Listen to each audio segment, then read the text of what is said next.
Still driving that old car? My cousin Leah said it with her nose wrinkled, like she'd smelled something foul. Her brother Tyler snorted. Didn't you inherit a whole business? Guess none of it made it to your garage. Laughter erupted around the dinner table. Aimed at me. Always at me. My name is Renee. And from wherever you're watching this, stay with me.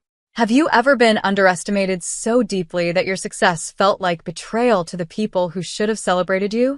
I stared down at my plate. Dry chicken, overcooked rice, and humiliation served fresh. It was a family dinner at Aunt Diane's house, and I already regretted showing up. The same house I used to mow the lawn for as a teenager while they sipped lemonade and told me maybe college wasn't for everyone. Now they sat around me in new watches and old mindsets, still convinced that I was the black sheep who never made it out of the dirt. And when Leah made that comment about my car, I just smiled gently and shrugged. It runs fine, I said. She probably doesn't know what a car payment feels like, Tyler added, elbowing his cousin like they were tag-teaming a comedy routine. And maybe they thought I'd bite back. Maybe they wanted me to snap, to lose composure, to prove I was still the outsider. But I didn't. Because I had something better than a comeback. Just then, my phone buzzed in my purse. I glanced at it, tapped once, and stood. Sorry. I need to take this. They smirked like I was trying to escape the heat. I stepped just outside onto the veranda. The sun was setting in soft gold. I raised the phone to my ear. Yes, I said calmly. My assistant's voice came through crisp and clear. Hi, Renee. Just confirming your jet has landed. They've brought the rolls around and pre-cleared customs. We're ready whenever you are. I turned back toward the open window of the dining room and paused. The silence inside was total. I hadn't meant for them to hear, but I hadn't exactly hidden either. When I walked back in, I didn't say a word. I didn't need to. The air had changed. Leah's fork was frozen midair. Tyler blinked like someone had unplugged his brain. Jet, my uncle finally asked, eyes squinting. I just smiled politely and sat back down. Business trip. Early morning. I didn't elaborate. That was the power. Because here's the thing. They thought they knew who I was. That I was the quiet girl with the dusty sedan and hand-me-down handbags. What they didn't know was that I was the CEO of the very company they'd laughed at me for starting. That I owned more real estate than our entire family combined. That the car I drove wasn't because I couldn't afford better. It was because I remembered where I came from and I never wanted to forget. They mocked me for staying grounded. But they were about to learn what it looks like when someone rises in silence. And next, I was going to show them exactly why you never laugh at someone who's still climbing. Because when they reach the top, they remember every word. My cousins always believed that success was inherited, not earned. They grew up in manicured houses with silver spoons and granite countertops. I grew up watching my mom fold diner tips into envelopes labeled rent and electric with the kind of precision that only desperation teaches. My dad disappeared before I turned 7. No note. No warning. Just gone. And while my aunt and uncle sent their kids to summer camps and private tennis coaches, I spent my summers babysitting their spoiled children for $4 an hour because, as Aunt Diane once said, it's good for her to learn responsibility. What I learned instead was that love in our family came with conditions. They smiled when you served them, scoffed when you stood on your own. When I was 17, I got into 3 good colleges. Full scholarships. I told the family over dinner one night, heart pounding, eyes sparkling. Leah rolled her eyes. Wow. Must be nice when you don't have to pay for it. Uncle Greg added, college doesn't make you successful. It just makes you debt-ridden. My mother was the only one who clapped. Quietly. With tears in her eyes. They mocked me again when I started a company instead of getting a safe job. It was a messy startup. Small-scale logistics for minority-owned food suppliers. Not sexy. Not flashy. Definitely not respectable enough for family barbecues. Tyler laughed when he saw me making deliveries myself. You? Running a business? Thought you were going to be the next Oprah, not UPS. Leah once said, it's kind of embarrassing, isn't it? Like playing entrepreneur? but I kept working. Nights, weekends, holidays. I reinvested every penny. I lived in a studio apartment that was half storage closet. Ate ramen. Lost sleep. Gained grit. My mother passed just before I turned 26. Heart failure. Years of overwork and stress finally caught up. She never saw my first warehouse open. But she did leave me a note I found tucked inside her recipe book. They won't see you coming, baby. And when they do, it'll be too late to catch up. I built the company in her name. Emmy Freight Solutions. Her initials. Her legacy. And in 2 years, I turned it into a multi-million-dollar logistics empire. Private fleet. Global contracts. 27 employees. But I didn't tell the family. Why would I? They had already decided who I was. The girl with a sad backstory, a used car, and unrealistic dreams. I let them believe it. Let them joke. Let them gawk at my old Corolla with peeling paint and a squeaky window. Because to them, that car was proof I hadn't made it. But to me, that car was the steering wheel I gripped every night when I cried behind the wheel after 14-hour shifts. It was the front seat where I'd read my mother's note over and over. It was the one constant reminder that I was still moving forward, even when it felt like the world was driving past me. They saw rust. I saw roots. And when that assistance call came through at dinner, it wasn't a flex. It was a reminder that I didn't owe them explanations, just consequences. After that dinner, everything shifted. Not for me, I was already living in my truth, but for them. My cousins, my aunt, my uncle, suddenly they were curious. I'd spent years being invisible in this family. But now, I was a headline they couldn't stop clicking. 3 days after the dinner, Leah sent me a message on Instagram. Hey girl, didn't know you were flying private these days, LOL, smiling face with heart eyes, we should totally catch up. Tyler posted a story the same day. A boomerang of him holding a cup of espresso at some pop-up cafe with the caption, Grind time briefcase, manifesting boss vibes fire. He'd never posted about work before. That's when it hit me. It wasn't the jet that shook them. It was the fact that I'd passed them by and never told them. I wasn't bragging. I wasn't flashing my wealth. I wasn't begging for validation. And that silence made them desperate to know more. They had lived their entire lives believing wealth meant power and power meant control. That they were the standard to be measured by. But I'd walked right past them, quietly, completely, and they hadn't seen it coming. So now, they were scrambling. And then something happened that confirmed just how much it was eating at them. I got a call from a supplier who'd referred me to a new client. A boutique grocer in another city. Great lead. But the conversation took a strange turn. The manager said, One of your cousins? I think his name was Tyler? He reached out to us last week. Said you recommended him. But his numbers were off. And he couldn't explain how his logistics worked. I froze. Tyler was trying to use my name. I thanked the manager, hung up, and sat there for a long minute. He didn't congratulate me. He didn't apologize for mocking me. He didn't even ask me directly. He just tried to steal a piece of what I'd built and hoped I wouldn't find out. But I did. And it didn't stop there. Over the next week, 2 more people messaged me about family members name-dropping Emmy Freight. Leah had apparently pitched a fake consulting service to a local boutique using my company's portfolio as her past experience. She was presenting my warehouses, my deliveries, my hard work as hers. That's when it stopped being annoying and became personal. They hadn't just dismissed me. They were now trying to cash in on the image they once laughed at. The girl they called a failure?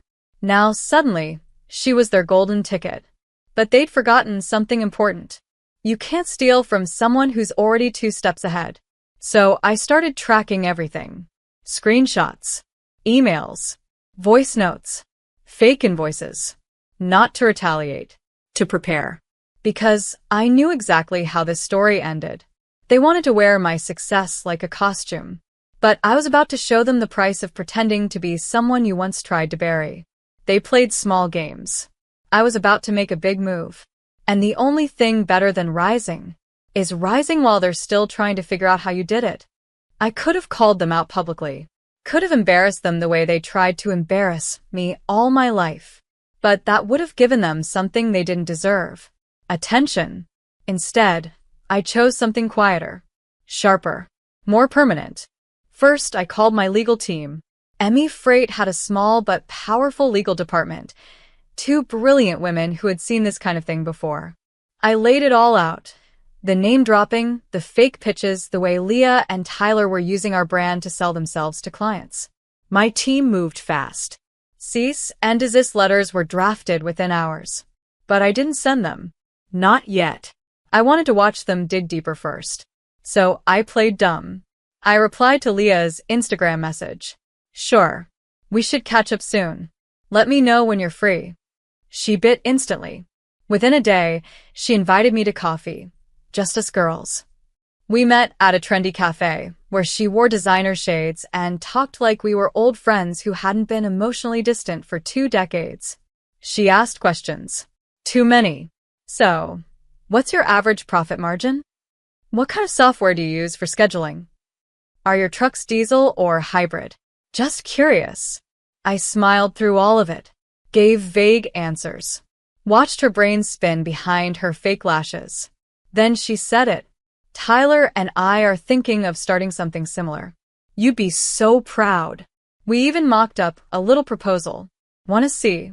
She handed me her phone. There it was, my logo, my trucks, even a photo of one of my warehouses. Photoshopped into a mock pitch deck with her name on the cover. I looked up, stunned at her audacity. She mistook it for awe. I left that meeting with everything I needed. That night, I sent the cease and desist notices to both of them. Certified mail. Legal headers. Real consequences.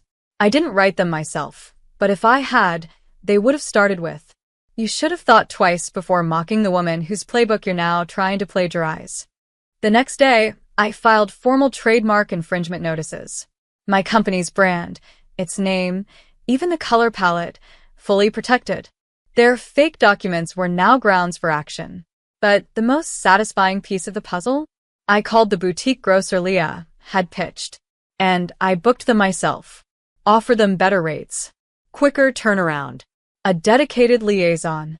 They signed the contract within 48 hours. Leah lost her fake client before she even got started. Tyler's story unraveled just as quickly. A partner he'd tried to rope in for a new delivery startup backed out the moment he got the legal notice. His rep was burned before the website even went live. The cousins who once laughed at my rusted car now had to sit in rooms and explain how they'd impersonated the very woman they once called embarrassing. And me? I said nothing. Didn't post about it. Didn't gloat. Because real power doesn't shout. It moves quietly, like a tide rising while they're still building castles in the sand. And when it hits, they drown in their own disbelief. They tried to copy the brand. But I am the brand. And this was only the beginning. By the time the legal notices reached their doors, the group chat exploded. I wasn't in it, obviously, never had been. But my cousin Tara, the only one with a conscience, sent me screenshots. The panic in their texts was everything I expected and more. Tyler. Bro, is she serious? We're family. Leah. She didn't have to go nuclear. It was just a mock-up. Tara. Y'all literally tried to steal her company's image. She just protected her work. Like any boss would. They weren't mad because I embarrassed them. They were mad because I didn't warn them. Because I didn't play the role I was born into, the quiet, grateful girl from the struggling branch of the family tree. The one who took jokes and served casseroles and kept her head down. They didn't expect me to fight back. And they never expected me to win. Tyler tried damage control first. He emailed me, full of typos and backpedaling. Hey cuz, total misunderstanding on the whole logistics thing. Just experimenting with a few ideas. Didn't mean any harm. Hope we can just forget this. I replied once. Thanks for reaching out. My legal team will take it from here. All the best.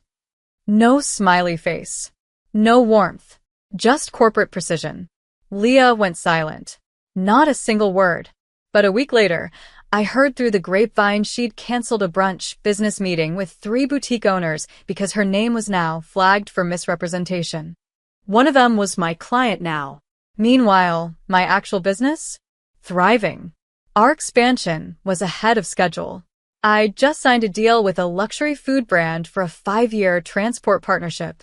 I was speaking at 2 conferences that fall, one about women-led entrepreneurship, the other about corporate identity theft and how to protect your brand. Irony? Delicious. But the final blow didn't come from me. It came from my grandmother. She called a family dinner. Another one. Same long table. Same forced smiles. I almost didn't go. But something told me this one would be different. When I walked in, I noticed the energy immediately. Quieter. Uneasy. Grandma stood at the head of the table with her cane, and as soon as everyone was seated, she spoke. "I want to say something," she said. "About Renee." You could hear a pin drop. She started with nothing. She buried her mother too young. And not one of you helped her when she was working double shifts and building something from the ground up. No one looked at me. I heard how some of you laughed. I saw how you talked down to her. And now you want pieces of what she built? You're not family. You're opportunists. Leah turned red. Tyler shifted uncomfortably. And let me be clear, Grandma added. The next time I hear anyone mock her or try to steal from her again, you won't be invited back to this table. Silence. Tense. Burning. Beautiful. I didn't say a word that night. I didn't need to. Because everything they thought I wasn't, powerful, respected, untouchable, was sitting right in front of them. They used to think I didn't belong at that table. But now? I owned the table. And the room knew it. After Grandma's speech, the shift became permanent. Tyler stopped showing up to family events. His pride couldn't handle the spotlight turning away from him. Leah, on the other hand, kept coming, but the glint in her eye was gone. She barely spoke to me, and when she did, her voice was tight, controlled. Like she knew that one wrong word might crack the last shred of dignity she had left. But the fallout didn't stop with them. Their parents, my aunt and uncle, began to feel it too. Clients in their small real estate business started pulling out. A few cited brand confusion after seeing Leah's fake proposals floating around online. Word travels fast in tight professional circles. And in our community, reputation is currency. They tried to spin it, of course. Claimed they were restructuring or focusing on family more. But the truth leaked out in whispers and side eyes. They used Renee's company logo, tried to pass off her fleet as their own. After mocking her for years? It wasn't just embarrassing. It was pathetic. I stayed silent. I posted nothing, said nothing. But the irony echoed through every interaction. At events, people gravitated toward me, not them. At church, people whispered praises about how far I'd come. Even the cousins who used to ignore me now smiled a little too brightly and asked, "So, how's business?" They weren't curious. They were terrified of being next. And Tyler? He finally reached out again. But this time, it wasn't an email. It was a typed letter on actual paper, dropped off at the front desk of my company headquarters. "Renee, I messed up. Big time. I let my ego convince me I could fake what you built. And now everything I was building is gone before it even started. I'm sorry I ever laughed at you. If you ever need anything, I owe you. Big time. T." I read it once, then folded it, and filed it away in a drawer labeled unpaid debts. Because I didn't need his apology to heal. The collapse was never about revenge. I didn't need to burn anything down. I just needed to stand. And the second I did, they began to sink in the hole they dug for me. Meanwhile, my own life bloomed. I opened a second headquarters in Atlanta, hired more women into leadership, launched a mentorship program for young entrepreneurs from underserved communities, kids like I used to be. And every time I got in my old car, that little beat-up Corolla, I smiled. I still drove it. Not out of necessity. Out of principle. Because the engine that once carried me through sleepless nights still ran like it had something to prove. Just like me. So while they scrambled to rebuild what they never really had, I expanded in silence. One contract at a time. One flight at a time. One legacy at a time. And they were stuck where they started.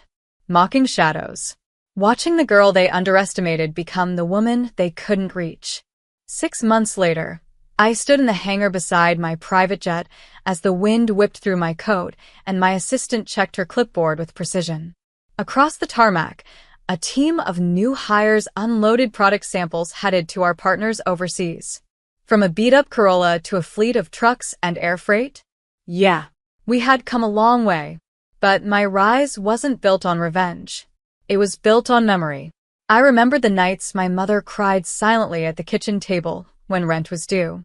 I remembered the pitying looks from family as I poured punch at their parties, knowing full well I was there to serve, not belong. I remembered every eye roll, every "still driving that thing?" jab, every dismissal that turned my silence into fuel. And now, I had carved a life from that silence. Not loud, not flashy, just solid. My logistics company had surpassed $20 million in contracts. We'd expanded into South America, developed eco-friendly transport solutions, and partnered with 2 international nonprofit orgs to ship medical supplies to disaster zones, at cost. Impact. Legacy. Not just profit. Meanwhile, the house I lived in now, paid in full. It wasn't a mansion by choice. 3 bedrooms, full garden, custom kitchen design from scratch. Warm. Quiet. Mine. But the most important place in that house? The wall in my home office. One photo, framed in gold. Me and my mother, standing beside that old Corolla, both of us laughing.